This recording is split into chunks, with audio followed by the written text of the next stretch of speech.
Exhibition ચિત્રનું થઈ શકતું હોય હમ. તો ચલચિત્રનું એક્ઝિબિશન કેમ ના થાય? વાહ. હમ. આ એક્ઝિબિશન છે. મારા અંગત લોકોને હું બોલાવું, આઈસ્ક્રીમ ખવડાવું, આઈસ્ક્રીમ નહીં તો સમોસા ખવડાવું, પોપકોર્ન ખવડાવું. આ સેલિબ્રેશન છે. It's not about the criticism ને આ છે. હા, જોયા પછી નીચે ચાના ગલ્લે જે કહેવું હોય કહો, વાંધો નથી. પણ આ સેલિબ્રેશનનું અવસર તો સેલિબ્રેશનનો જ છે. જી. તમે એ વ્યક્તિએ ખરાબ ફિલ્મ બનાવી હોય, હમ. ધારો કે, હમ. તો એ ફિલ્મ ખરાબ છે. એ વ્યક્તિ તો ખરાબ નથી ને. હમ. એ વ્યક્તિ તો આપણો હતો એટલે જ આપણે ગયા હતા એની સાથે. બરાબર છે. એની આશય તો ખરાબ ફિલ્મ બનાવવાનો હતો નહીં ને.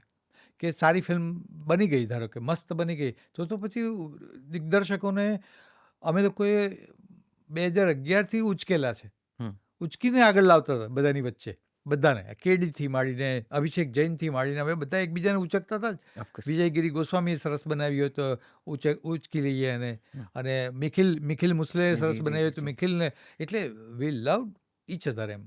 અમે લોકો ફિલ્મ મેકર્સ તો અમે લોકો બહુ આમ અંદર ખાનેથી એકના એક છીએ બધા. રાઈટ.